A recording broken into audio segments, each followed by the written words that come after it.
మీ తాకట్టు బంగారం కష్టాలకి good bye చెప్పండి. వెంటనే ఎన్ గోల్డ్ కి కాల్ చేయండి. కోల్కతాలో ఘోర అగ్ని ప్రమాదం జరిగింది. న్యూ మార్కెట్లో భారీగా మంటలు చెలరేగాయి. న్యూ మార్కెట్లోని ఫ్రీ స్కూల్ వీధిలో ఉన్నటువంటి ఒక హోటల్లో అగ్ని ప్రమాదం అయితే జరిగింది. ఈ ప్రమాదంలో చిన్నారితో సహా 9 మంది ప్రాణాలు కోల్పోయారు. మరికొందరు తీవ్రంగా గాయపడ్డట్లుగా తెలుస్తోంది. మృతులంతా బంగ్లాదేశీయులుగా అధికారులు అయితే గుర్తించారు. వీరంతా ట్రీట్మెంట్ కోసం అంటే వైద్య చికిత్స నిమిత్తం కోల్కతాకు వచ్చి న్యూ మార్కెట్ సమీపంలోని ఈ హోటల్లో బస చేస్తున్నట్లుగా అయితే అధికారులు చెప్తున్నారు. ప్రమాదం జరిగినటువంటి సమయంలో పర్టికులర్గా వారంతా కూడా హోటల్లో గాఢ నిద్రలో ఉన్నారని అధికారులు చెప్తున్నారు. అర్ధరాత్రి సమయంలో ఈ ప్రమాదం జరగడంతో వారు ఒక్కసారిగా అంటే మంటలన్నీ కూడా చుట్టూ వ్యాపించడంతో ఆ భవనాన్ని మనం చూస్తున్నాం. ఒక్కసారిగా మంటలు వ్యాపించడంతో బయటికి రావడానికి కూడా వీల్లేనటువంటి భవనం.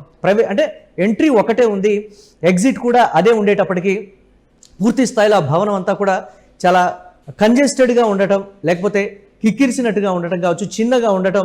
సో ఈ నేపథ్యంలో ఇమ్మీడియట్గా అక్కడ పేలుడు సంభవించేటప్పటికి ఏసీలో ఉన్నటువంటి ఒక టెక్నికల్ ఇష్యూ వల్ల అది బ్లాస్ట్ అయ్యేటప్పటికి ఈ నేపథ్యంలో అక్కడ మంటలు చెలరేగడం, ఆ పొగతో ఉక్కిరిబిక్కిరి అవటం, నిద్రమత్తులో ఉండటం, అసలు ఏం జరిగిందో కూడా అర్థమయ్యే లోపలే ఈ పరిణామం చోటు చేసుకుందని కూడా చెప్తున్నారు. క్షణాల్లోనే భవనాన్ని పొగ, అగ్నికీలలు చుట్టుముట్టాయి.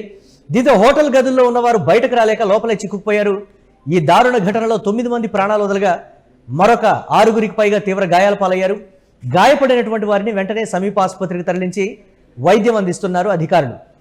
అయితే ఏసీలో జరిగినటువంటి పేలుడే ఈ ప్రమాదానికి కారణమని ప్రాథమికంగా అయితే అక్కడ దొరికినటువంటి ఆనవాళ్లు కావచ్చు, ఆ టెక్నికల్ ఇష్యూస్ని బట్టి వాళ్ళు కన్ఫర్మ్ చేశారు. సమాచారం అందుకున్నటువంటి వెంటనే అగ్నిమాపక సిబ్బంది ఘటనా స్థలానికి చేరుకొని మంటలను అదుపులోకి తెచ్చేందుకు శ్రమించారు. ఈ ఘటనపై స్థానిక పోలీసులు కేసు నమోదు చేసి దర్యాప్తును వేగవంతం చేశారని చెప్పాలి. అయితే కోల్కతాలోని న్యూ మార్కెట్ పరిధిలోని మిర్జా గాలిబ్ వీధి అది ఎప్పుడు కూడా ఆ వీధి అంతా రద్దీగా ఉంటుంది.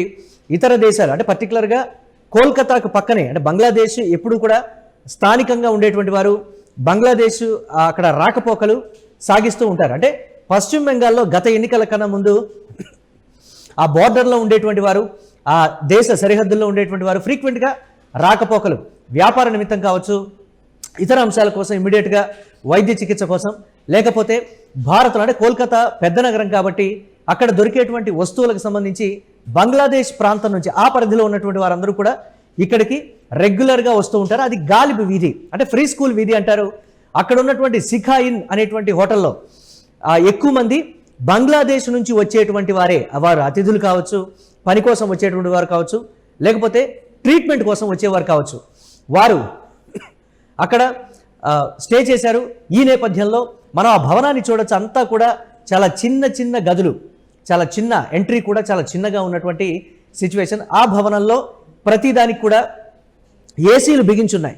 సో ఏసీలు బిగించి ఉండేటప్పటికి ఒక టెక్నికల్ రీజన్ వల్ల ఏసీలో పేలుడు సంభవించింది. ఆ పేలుడు సంభవించేటప్పటికి ఇమ్మీడియట్గా మంటలు చెలరేగడం, ఆ పైప్ లైన్ ద్వారా పొగ అంతా కూడా వారు ఎక్కడైతే ఉన్నారో అదంతా కూడా పొగ అలుముకోవటం, అసలు ఏం జరిగింది అని నిద్రమత్తులోంచి తేరుకునే లోపలే వారంతా కూడా సజీవ దహనమైనట్టు తెలుస్తోంది. పిల్లలు, మహిళలు సహా 9 మంది మృతి చెందారు. అయితే మిగతా వారు గాయపడేటప్పటికీ ఇమ్మీడియట్గా వారిని స్థానికంగా ఉండేటువంటి ఆసుపత్రికి తరలించి చికిత్స అయితే అందిస్తున్నారు.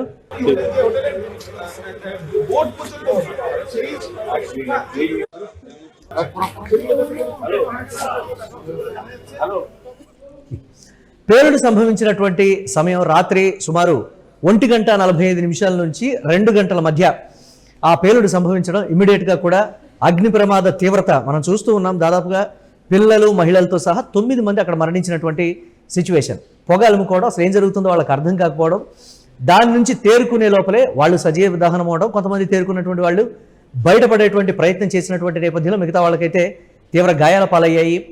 ఈ ఘటన అక్కడ తీవ్ర విషాదాన్ని నింపిందని చెప్పాలి. ప్రతిరోజు కూడా కొన్ని వందల సంఖ్యలో బంగ్లాదేశ్ నుంచి కోల్కతాకి పనుల నిమిత్తం, వ్యాపార నిమిత్తం, శుభకార్యాల నిమిత్తం కూడా దాదాపుగా రాకపోకలు ఉన్నటువంటి సిచ్యువేషన్.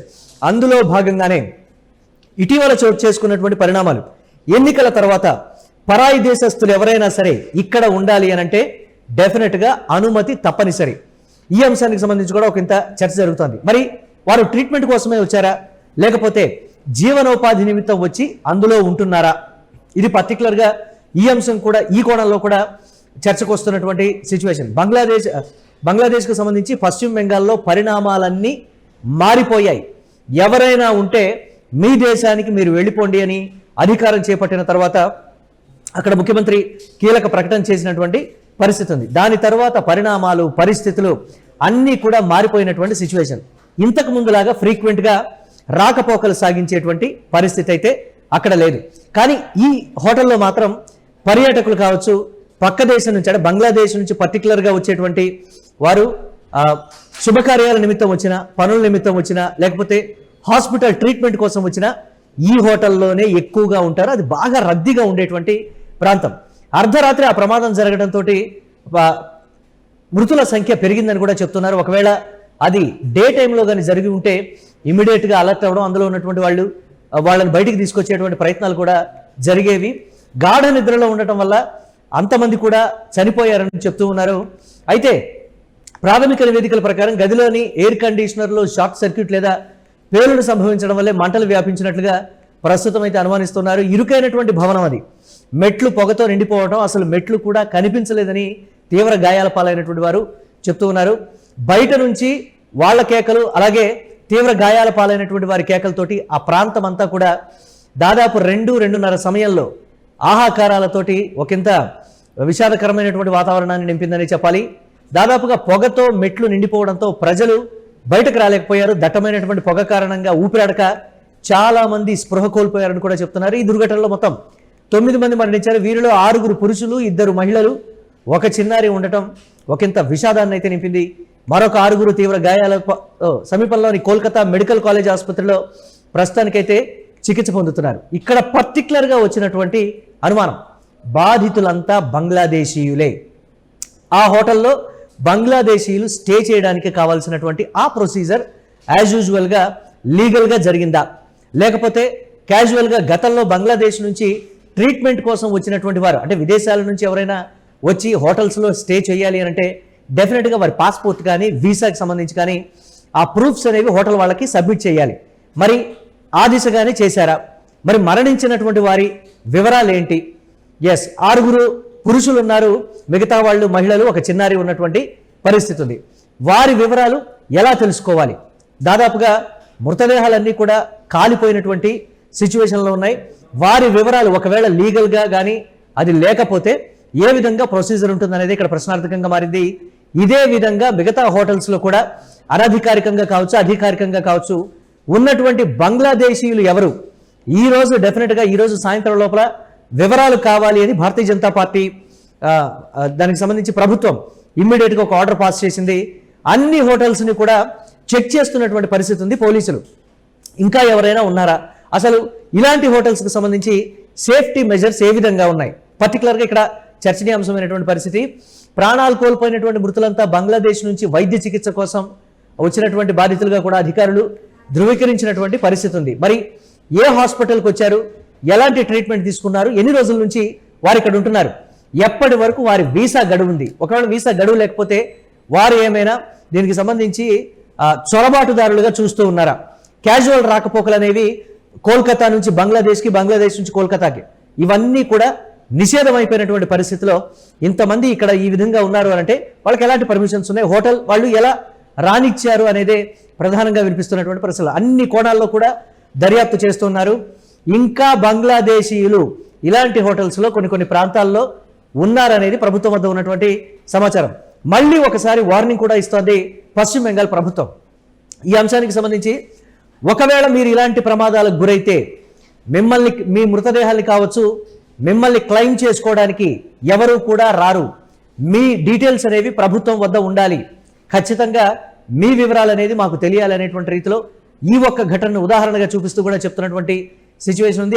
అగ్నిమాపక దళాలు ఈ నేపథ్యంలో సమయానికి చేరుకుని దాదాపు 80 మందిని, ఆ భవనంలో ఉన్నటువంటి మిగతా వారిని కూడా, మిగతా గదులకు కూడా ఏదైనా వ్యాపిస్తుందనేటువంటి నేపథ్యంలో మంటల్ని, అలాగే 80 మందిని కూడా ఆ భవనం నుంచి సురక్షితంగా వెలుపలకి తీసుకురావడం.